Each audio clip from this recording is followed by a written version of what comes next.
Salut mes chers. Toujours on est dans le test diagnostic des prérequis, le cadeau d'anniversaire.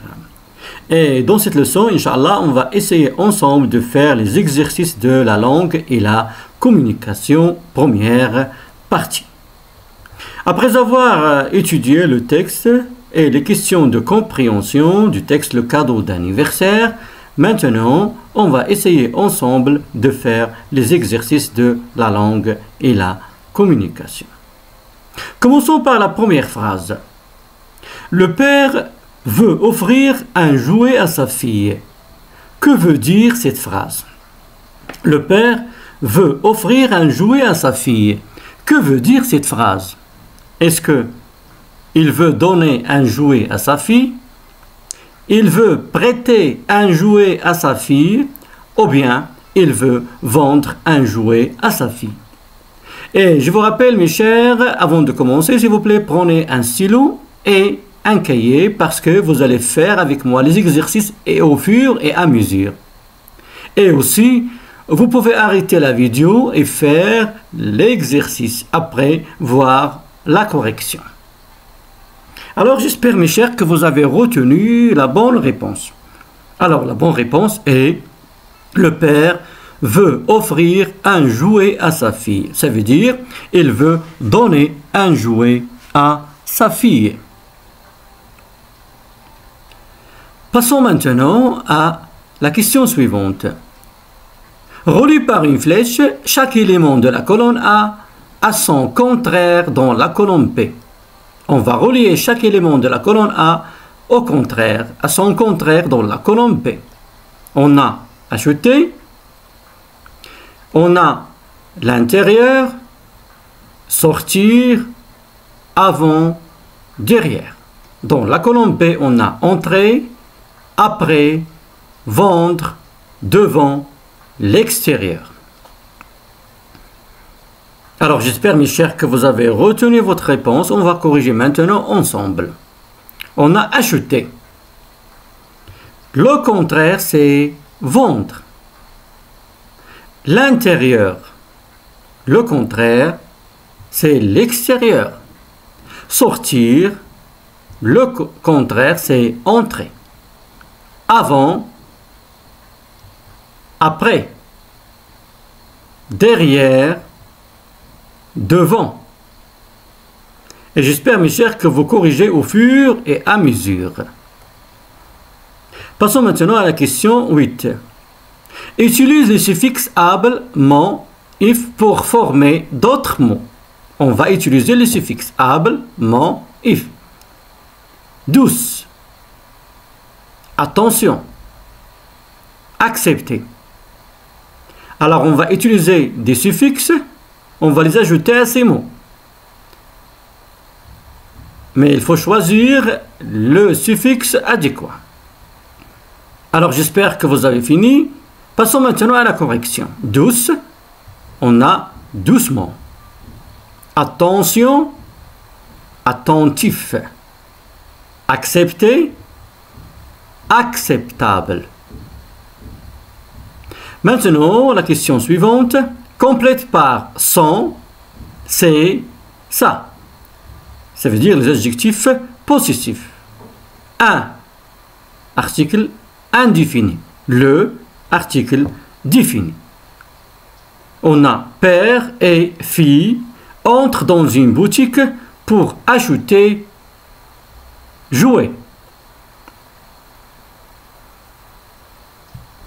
Alors, je vous rappelle, on a père et fille entrent dans une boutique pour acheter jouets. Et on a Amina invite ami à anniversaire. Alors il faut choisir le mot qui convient. Alors j'espère que vous avez fini, mes chers. Passons maintenant à la correction. Alors, le père et sa fille, ma fille, ta fille, sa fille, entrent dans une boutique pour acheter. On a ici le jouet n'est pas défini. Ça veut dire on va utiliser un article indéfini. acheter un jouet. Amina invite, il invite qui? Mes amis? Non, ses amis. À quoi? À son anniversaire. Le père et sa fille entrent dans une boutique pour acheter un jouet. Amina invite ses amis à son anniversaire. Maintenant, transforme la phrase suivante en une phrase interrogative en utilisant l'inversion du sujet. Ça veut dire qu'on va transformer cette phrase à une phrase interrogative et on va utiliser l'inversion du sujet. Qu'est-ce qu'on va dire? La dame veut offrir un jouet à son fils. J'espère que vous avez retenu votre réponse. Je vous rappelle toujours, vous pouvez arrêter la vidéo et après voir la correction. Alors la réponse, la dame, virgule, veut-elle acheter un jouet pour son fils? La dame veut-elle acheter un jouet pour son fils?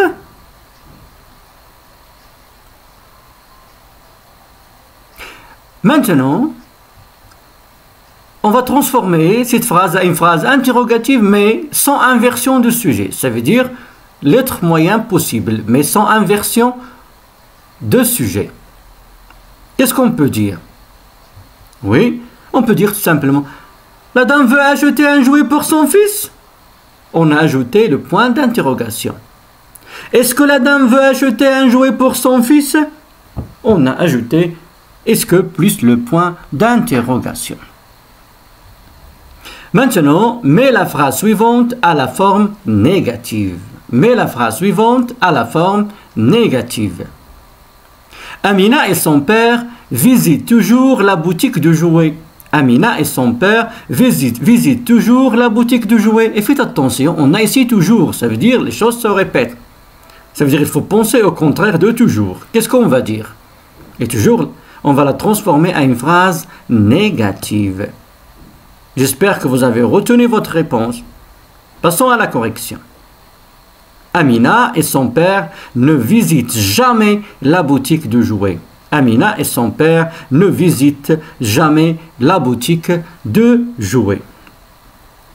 Maintenant, un petit rappel. Les adverbes de négation. On a ne pas, ne plus, ne jamais, ne rien, etc. Exemple.